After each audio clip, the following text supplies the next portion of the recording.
Nigeria's electoral journey has been marked by steady progress, cautious progress, enduring challenges, and indeed steady reforms.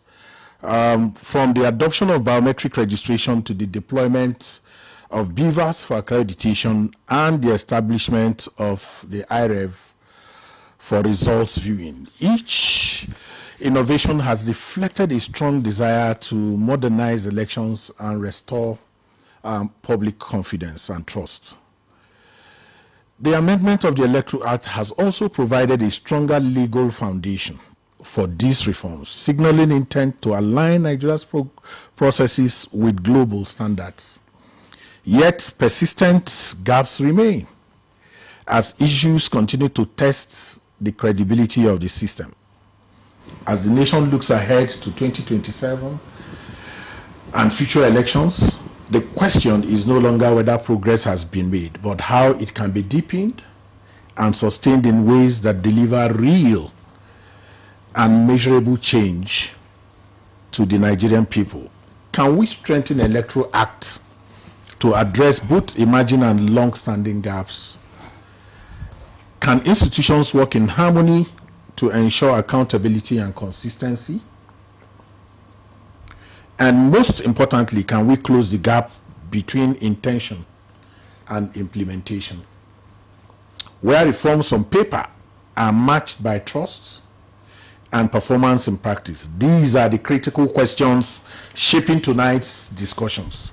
I am Ezenwawagu. Welcome to another edition of Electoral Reforms Town Hall on NTA News 24. This program is brought to you by the Peering Advocacy and Advancement Center in Africa, with support from MacArthur Foundation. Excited to be joined on today's Town Hall with this edition of tonight's Town Hall of Electoral Reform. I have my co-host, as it were, the Director of Voter Education and Publicity at the Independent National Electoral Commission, Victoria Etamesi. It's exciting to have you. Thank you for having me. Good evening. Join again today.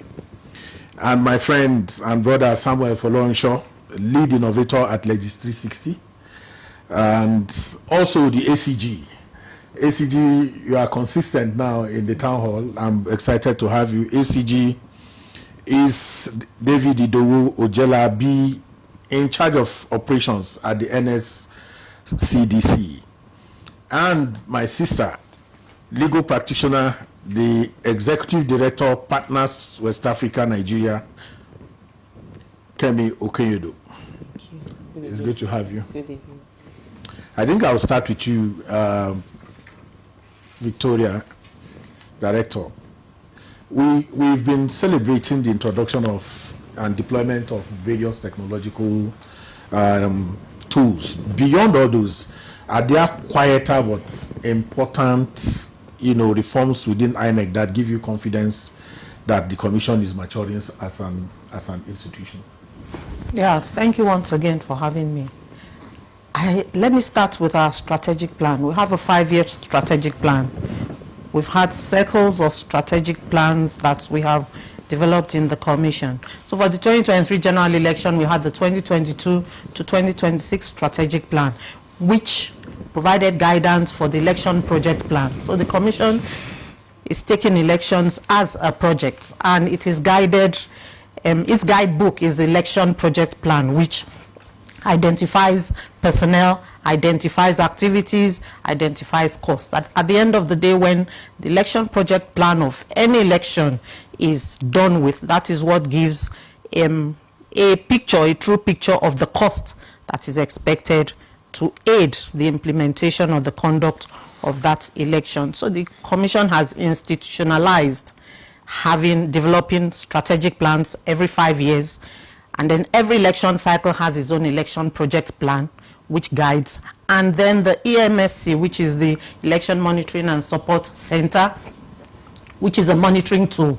It helps us track and monitor all the identified activities, who the task owners are, when they are supposed to implement their activities, who their collaborators are, either in-house or external stakeholders. So all of this build up and help us ensure that we have a seamless and smooth conduct of elections. And then at the back end of that is also the institutionalization of our post-election audits and review, which helps us at the end of an election, after every election, for us to take a step back and to look at what went right, what were the successes, what are the gaps, what is the way forward, how do we go about correcting the mistakes, peer learning. We bring in those who participated. Election observer reports are used, which is why our observers are accredited, and they are expected to submit the report of their election observation to the Commission, and that is where we harvest their recommendations, so to speak, and those would serve as blocks for electoral reforms for the future or for subsequent elections. So pairing or putting the strategic plan, the election project plan, the monitoring tool side by side with the post-election review, all those things are, would I call them silent reforms that are taken, or that are taken seriously within the Commission. I'll come back to you. I'll come back to you, Director. Kemi, inarguably, you are one of the foremost election security experts in the country, and I know you've been around through different stratas of the electoral process. Are there things that give you concern? Are there things that excite you about whatever progress that we have made in the last few years? Thank you again. Concern, progress. I think we take a few steps forward, and then we take some steps backward. That reverses the so-called progress we seemingly have made. The insecurity challenges in the country is one that we should look at over the past couple of years, to the extent that some areas are not accessible. So voting seemingly cannot take place there. So whatever progress that has been made, BVAS or whatever, cannot be deployed in these areas. And the people therefore are disenfranchised. But do results come from these places? Question mark, right? Because we know that you can't deploy there. But are there slots left empty when we're calculating results? I don't think so, right? So which gives us cause for concern. When we also talk about deployment of the security personnel, the question of training, the issue of understanding what they ought to do, who is in control, what are the processes that are in place, you'll see that it's subject to different interpretation and misinterpretation depending on the individual from the agency that is on ground, which I think rolls back on some of the gains of election security management, having code of conduct training, looking at the Electoral Act, looking at the mandate of the agencies and what they ought to be doing. But you have a scenario where individual officers now interpret based on their own personal knowledge of what they think ought to be done. and there is no accountability mechanism in place. Gone are the days we don't really experience the issues of ballot box snatching. We've gone beyond that. So, but there are other innovations that have replaced ballot box snatching, right?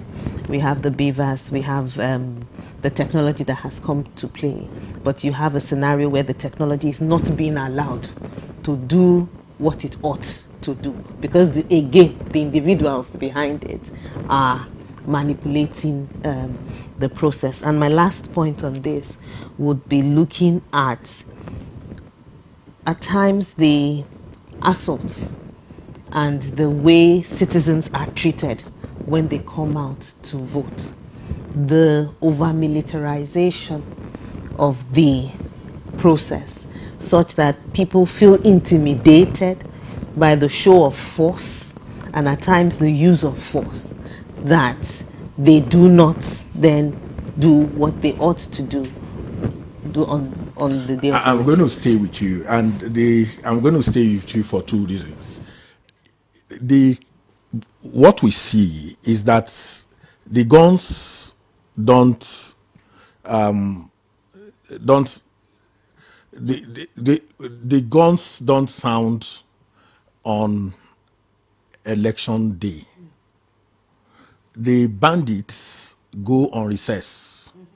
There is not any election, statistically speaking, that has been disrupted. So it gives me concern into what is behind that.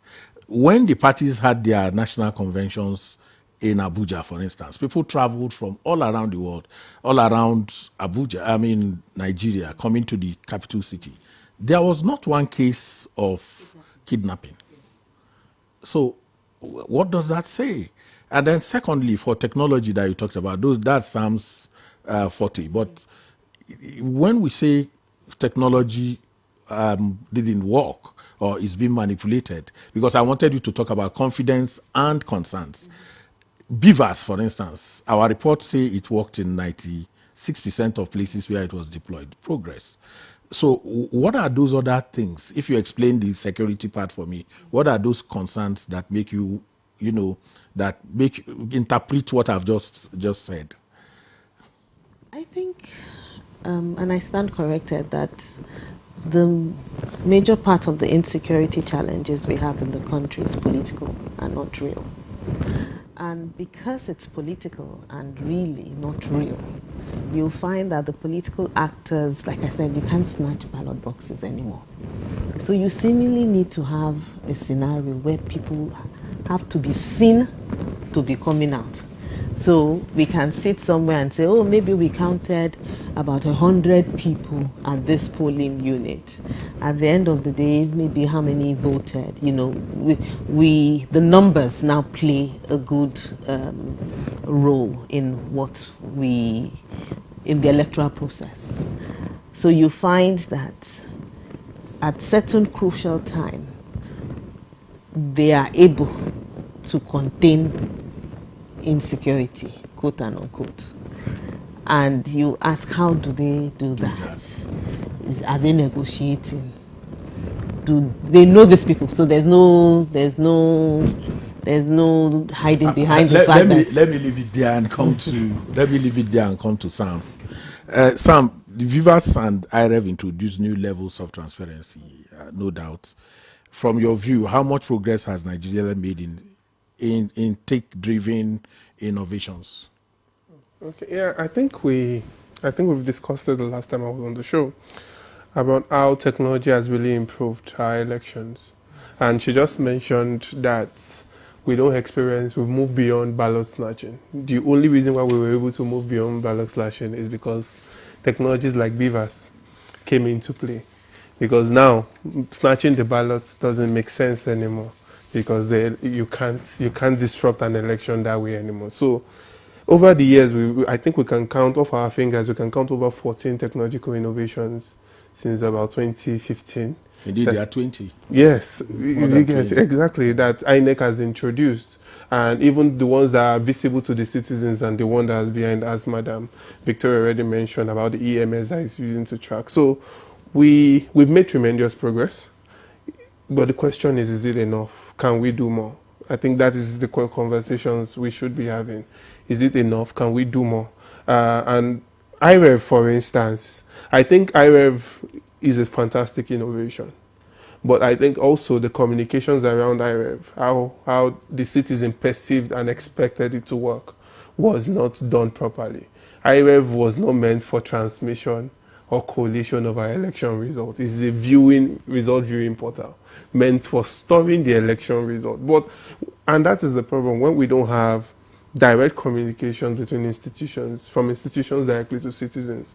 Things are subject to misinterpretation, things are subject to disinformation, and that is why we had the controversy we had around IREV. And we've seen suggestions around the electoral reforms for the word transfer to be changed to transmit, collate.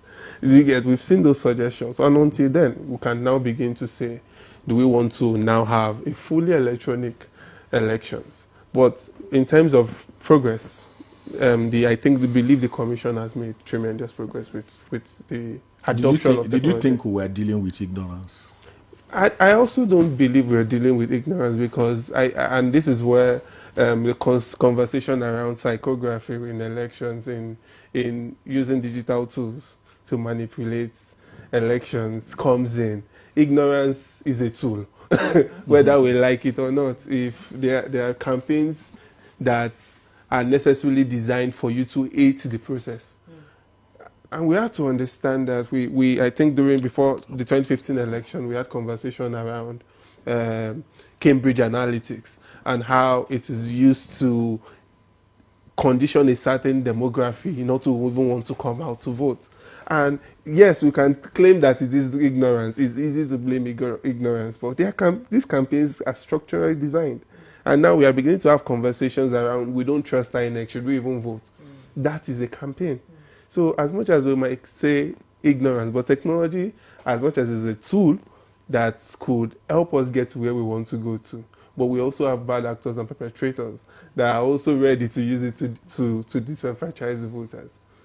Absolutely. ACG Ojela, you're in charge of operations, and when I watched our last episode, you were not so forthcoming in terms of what you want to give. And I do know that you have much more to give than what you gave the last time. Now you listened to the executive director of Partners West Africa, Nigeria, and there was a background that she laid. I wanted you to react to that before I ask my question. Thank you so much for having me. Firstly, I'm not the one in charge of operations at National Headquarters. I have a Deputy Commandant General who's in charge. I'm only heading a department of operation within the Directorate of Operations. Thank you for that.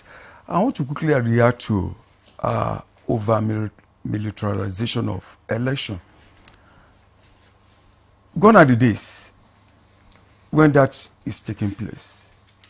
But like what we have now is more or less like a whole community security approach. With the establishment of ISIS, it is not only the security agencies that are captured on that platform. We have the INEC itself. We have members of the CSO. We have community members. We have members of the media. All what we do is to interact together. What are the protocols, security protocols, when it comes to security engagement? Now we understand how to do it better. I say what we have in place now is more or less like a whole community approach to security, election security management in Nigeria. All hands are now on deck. She equally spoken about the training. We now have the capacity with the kind of both the interagency, platform we have on ground. And not only that, the civil-military relations as well. We understand ourselves better. We have taken the bulls by the horns now. What we are doing now is to sensitize members of the public. This is a form of town hall meeting on election management. How? Where do we got it right in the past? Go on. How do we move ahead? We'll go on a short break. When we return, Electoral Reform Town Hall will continue. But understand that Kemi has more than 2 decades of work in election security, and she will be telling you much more than you are saying right now. We're going on break. When we come back, Electoral Reform Town Hall returns.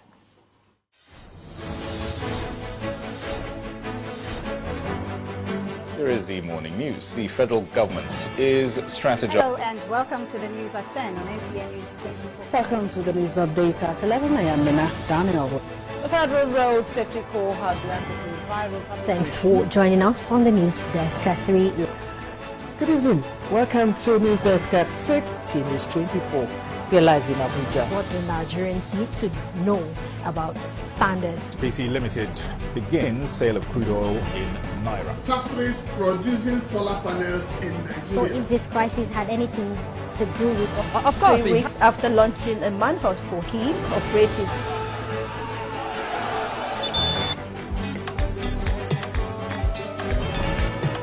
On inflation has become so obvious that the first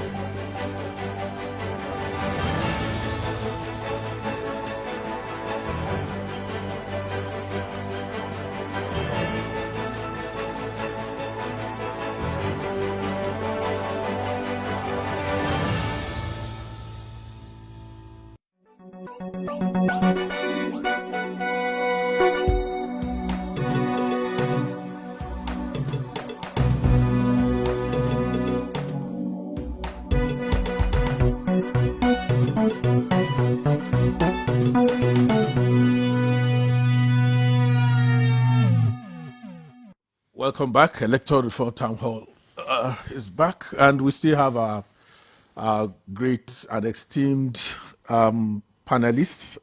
Of course, the Director of Voter Education and Publicity at the Independent National Electoral Commission, Mrs. Victoria Itamesi, is still with us. We know and see that voter education efforts have expanded in scale from social media to jingles, town halls, CSO collab. Do you think these efforts have truly translated into more informed voters?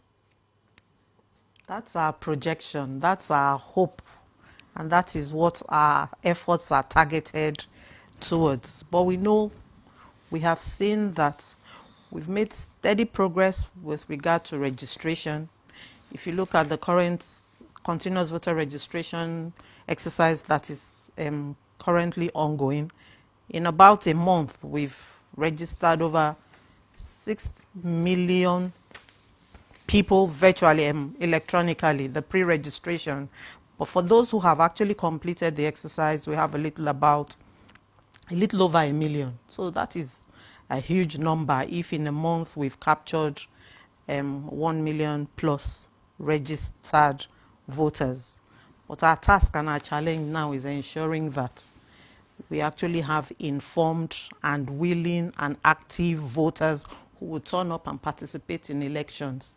And so we need to ensure that we are able to convince them, which is why we are still all again pushing for interagency collaboration. Currently, we're pressing for the reactivation of the NICVEP, the National Interagency Advisory Committee on Voter Education and Publicity. NOA is a member. Quite a number of agencies under the supervision of the Ministry of Information and National Orientation are members. It's a 15-member committee, and we're fortunate to meet with the Honorable Minister 2 days ago to assist us with the reactivation of the NICVEP so that we will take advantage of the structures of the members, because now it seems as if everybody is pushing the task to INEC alone.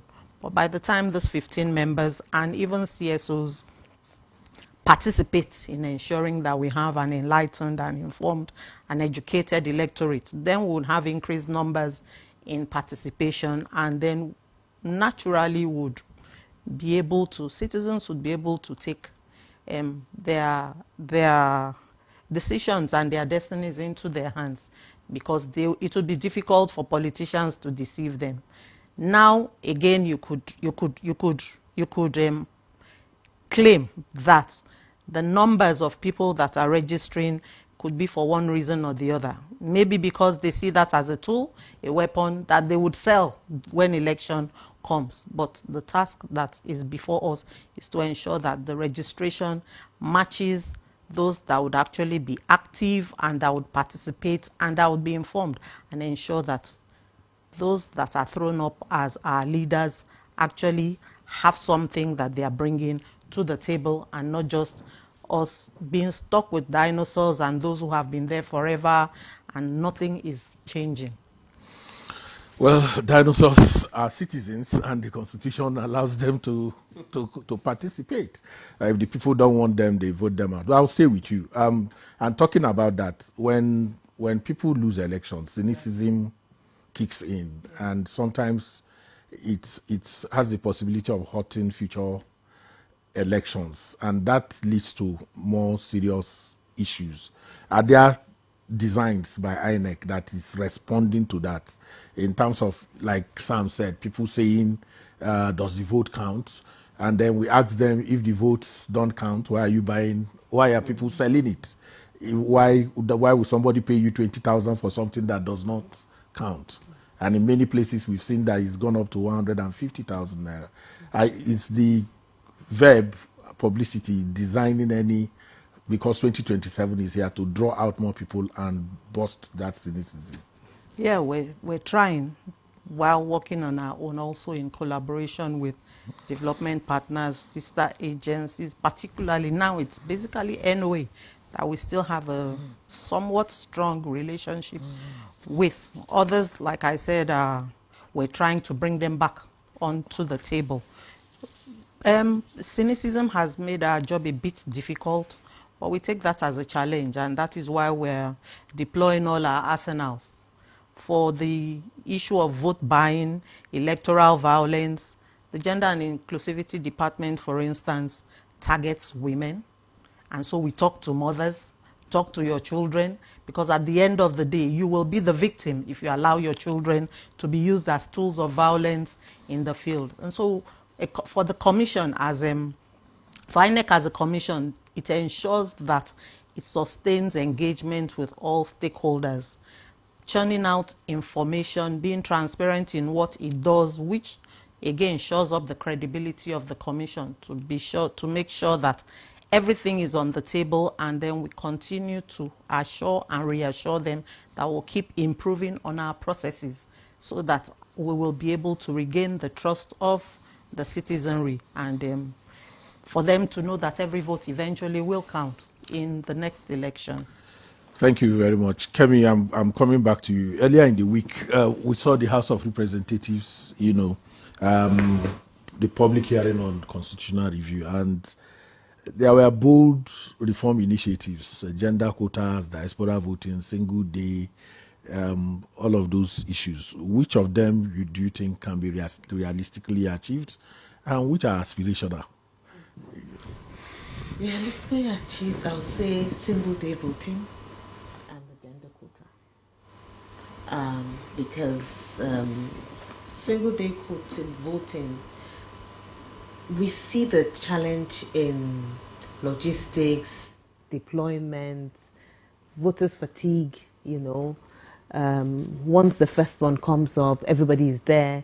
Your experience when you have the first election determines how you would engage with the second one. But everything is done one day. We consolidate all our resources for a single day election. We would know that that is doable as far as I'm concerned. I think that's doable. The quota is political will for the powers that be to allow it to happen, for the gender quota, for it to happen. And because it speaks to inclusivity. It speaks to looking at your data, how many men, how many women. So how we have less the seats as it is. We'd have fewer women getting there. So why are we not going the route of those that have done quota system, and let's try and have a more inclusive system. My challenge with diaspora voting is what my brother has said with the technology. What we have in country, we're still struggling with it a bit. So how sophisticated and how secured would it be for us to be able to allow those in the diaspora to participate, even though it's also inclusiveness? I share your optimism, but because I'm an enthusiast, if we have the quota coming, it will mean additional ballot boxes. And then what is the reason why you stagger the election? You have 3 elections, meaning 3 ballot boxes in 176,000 polling units, meaning that you plan for 200, you don't plan for that 176. So if you have additional, you have 2 more ballot boxes coming in. Do you have that? Do you have, and then which means at every 176,000, you have 5 ballot boxes, which will be sorted, counted. Already, sometimes you go into the night. We're already into the night. No, what I'm saying is that sometimes in the field, I'm just saying that it appears to me, I might be wrong, that many people who are very strong about single-day voting have not done the maths and the impact of it and where we are infrastructurally. I just want you to share your thoughts on that. I hear you. I hear what you say. But then I say to myself that can we have all the infrastructure in place before we start? I don't think so. So we learn. We would have it the first time. We would learn. We would. Kevin, Nigerians have no patience for learning. Nigerians, they want you to get it. They want to get it right at the first. If you don't get it right at the first time, then I'm going to come back to where he is. Once you don't get it right, it means it was manipulated. It means it was planned to fail. But that's why we amend our electoral act every legislative year. We won't even allow it to. But that's for you, Legis 360 lead innovator. I want you to weigh in on that. And then I also have been thinking, what more is possible to technologically to at least take us from point A to point B? Yeah, I know you don't like giving free. Yeah, I don't like giving free consultation to INEC. But on a more from a technological standpoint, possibility is endless. With the advent of artificial intelligence and emerging technologies coming up, I'm always not just going to talk about technology. I'm going to talk about the pillars that hold up the technology, which is the infrastructure, which is the law. Because those are the things that are now allowed the technology, especially around elections, to thrive. And that is, it's funny that it is only when it comes to elections that we stifle innovations. In fintech, they go ahead and design the technology, then we design how to legislate around it. But in elections, no. You must tell us what you want to do. Because even the laws already have said INEC should determine the mode of the elections. But are we allowing them to determine the mode of the election? So in terms of what is possible, fully electronic voting is possible. But do we have the infrastructure to back it up? Diaspora voting is possible, but it has to fit into the module of early voting. Because that is the only way it is possible. But now, you ask me, let me even first be able to vote outside my polling unit before I can vote from London. Because that is where the conversation is. And I like the work that the Minister for Digital Economy is doing, trying to get internet to the 774 local governments in Nigeria. Those are the things that are going to aid whatever we are discussing now. Because in 2020, all the governors agreed to waive the right of way for for telecommunications to lay fiber optic cable within their state. Now I can tell you, as of now 2025, only 5 states has been able to do that out of 36. So if we look at it, the possibilities are there. This technical capacity is there within INEC, within civil society. But how are we allowing this to happen? We've discussed this. Countries like India has electronic voting. It prints it for you. That way, we can have electronic transmission. That way, we can have electronic collation. But we still need to deal with the infrastructural issue. We still need to deal with the law. Before America could think of self-driving cars, there were good roads, there were traffic lights that was working. The citizen understand that there are sidewalks. So, and that's when they can now introduce these technologies. So technology is there, is an enabler. But what will it enable? Is the will there? Is the infrastructure there?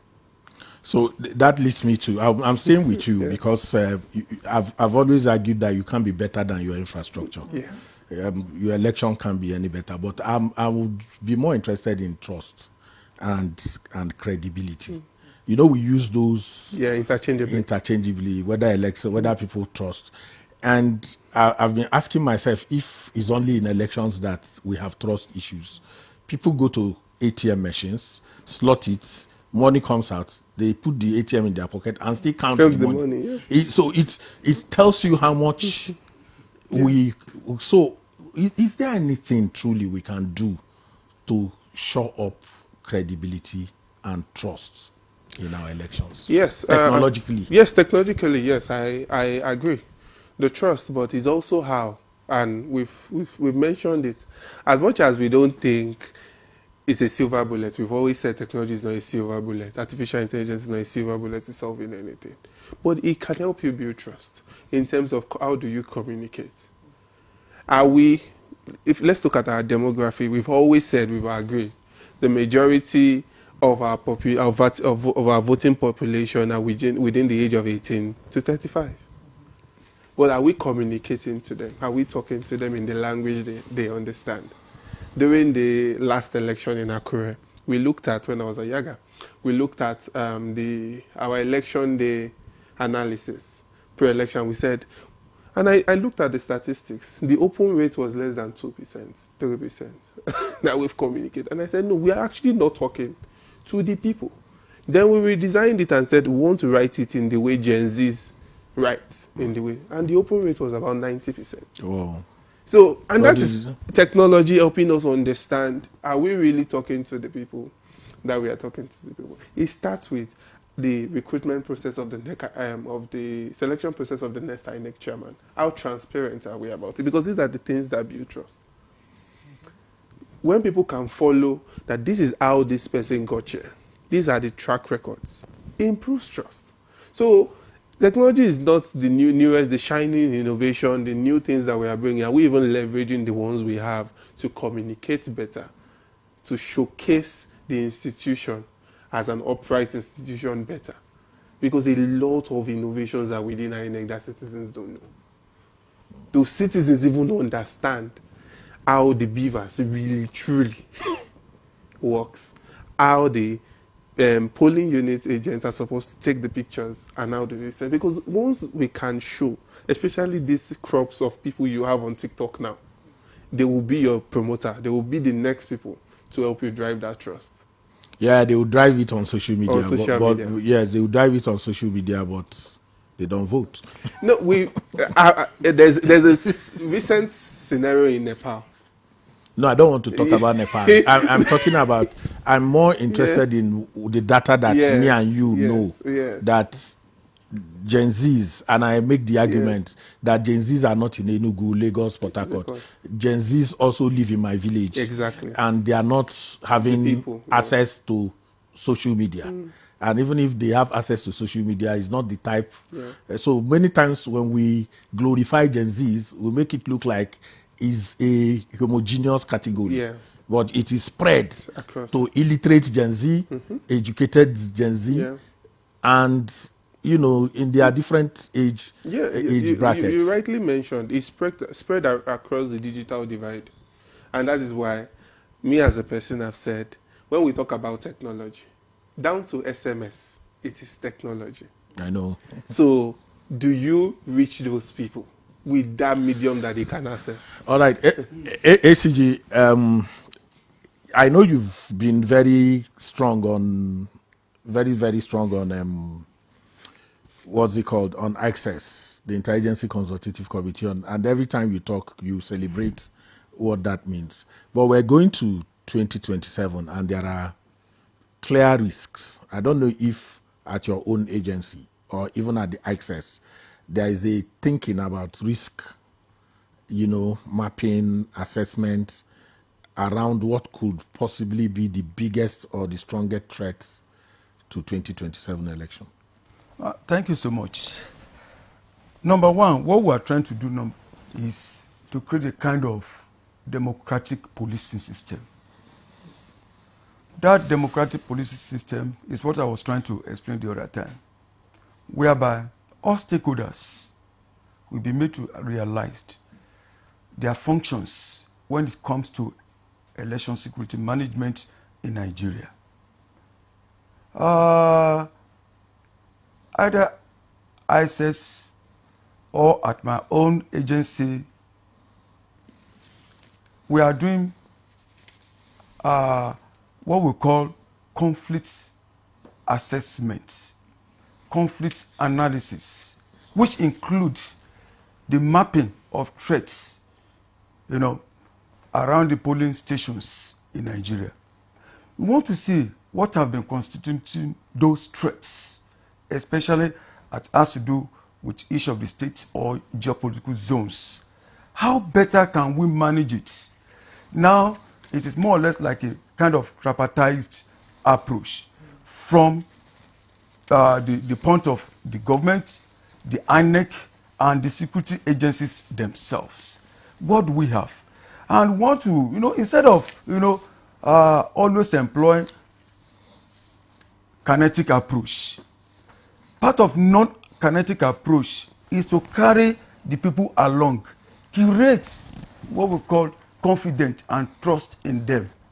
Can they rely on provision of security by the security agencies?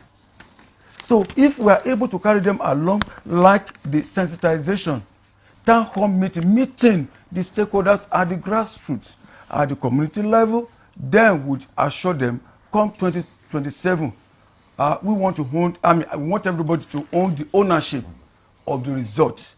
And the only way we can do that is to sensitize. What are the pushing factors and what are the pulling factors that put people into violence, especially the electoral violence and so on. So if we are able to address that from the beginning, then, all hands, like I said, will always be on deck. You know your right, I know my right. What are the protocols that involve even that threat assessment we are talking about? Who should do what? Like in politics, it is who gets what and how. Then in securing even the election infrastructure, how and when and where do we secure all this? That is why when it comes to interagency collaboration, the police being the lead agency, we are coming together in terms of training. If we are able to be trained together, there's no way we will not understand ourselves better. Then we go a little bit further by engaging the members of the civil society as well. We do trains together. We have to protect everybody within that circle, the foreign and the local. What do you call them? Domestic observers. Once they are assured that they can be secured, the youth think and believe we can secure them. The market people, the entire voters, they believe we can secure them. Honestly speaking, there will be credible election come 2027. Not only that, like last week I called even the management of PAACA. I said it is time. We don't need to wait till next year before we start our training or capacity building. What can you offer? How can we do it? And they oblige that, okay, don't worry. Let's start with the training, sensitization among the civil defense itself. From there will be the training or capacity building for all the concerned security agencies in Nigeria, the police, the armed forces, other security agencies in Nigeria. Apart from that, what are going to be the level of cooperation or engagement of civil society organizations? We are all security. We want to tell everybody, I want everybody to realize that we are all security agencies. Either you put on the uniform or not, we are here to secure, to have a very peaceful, very acceptable and credible election. So if there is level of understanding among all the stakeholders, definitely 2027 will be a better okay. For all of us. Thank you, ACG Ojolade. Don't call us local observers. Call us domestic or national. It's important. Kemi, I'll be coming for some kind of parting shot. I've been very jealous of the work that you did in Clean as executive director and what you're doing currently in PWAN. But sometimes I always think that there is a fatigue, training fatigue. Yeah. Because every election cycle, you unleash all your, competencies into training these people. But at the end of the day, over the years, can you beat your chest and say your investment? If it's yielded any dividend. First, let me say on risk. I think the main risk that I see from where I see it is this seemingly movement towards a one-party state, and a one-party state that does not allow for opposition or contrary voice. And once that is there, we see that with the response of the security agencies, leaning towards the regime or the party that is in power and kind of oppressing the opposition. It's a major risk. And that will bring me to the training that we have conducted over the years. When you're in the hall with the personnel across the agencies, they know what they're supposed to do. You seem to be communicating, and they seem to be grasping it. But when they get into the field, like you said, when you started, they interpret it. At times, interpretation is also due to pressure from above. That's true. Interpretation is due to, I know the right thing, but I don't want to lose my job because I have a family to feed. So I'm going to bring you back someday. We're going to take it from there. Sam, share your final thoughts in just 30 seconds. And I'm going to come back to you, Director, also to share your final thoughts before we draw the curtain. I think conversations like this are the pillars are where we start from in terms of building trust. I think INEC and other stakeholders need to identify these hotspots and where we should direct conversations in terms of movement building around trust, around credibility too. Yes, I know the Commission is doing a lot of work, but it also needs to look at younger organizations that work at the intersection of youth, technology, and that could really communicate the way communication. I like you selling your market all the time. Thank you very much. Go ahead, Director. Thank you. I think for me also, I think we need to invest much more on civic education, nationhood, because if citizens take elections, governance as a collective responsibility and not just a game for a few people, they would be able to decide on who we hand over powers. They said government of the people, by the people, and for the people. And so if we invest in civic education, voter education would be made much more easier. But it's because we tend to focus on voter education and they do not see the responsibility and the role that they need to play and to come on and participate in the process. Thank you so very much. This is where we're going to be drawing the curtain on this edition of Electoral Reform Town Hall. It's my esteemed pleasure to thank you, Director of Voter Education and Publicity at the Independent National Electoral Commission, Victoria Etamesi. Thank you. Thank you, sir. We are co-hosting, and so you should be thanking the other people as well. And Sam Folorunshaw, lead innovator at Legis 360, and my dear sister, Kemi Okenido, Executive Director of PWAN. Thank you so very much. ACG, I'm always very, very honored to have you on set. ACG David Idogo Jalabi, PhD, in charge of operations at the NSCDC. It's my pleasure having you. Thank you very much. Thank you so much.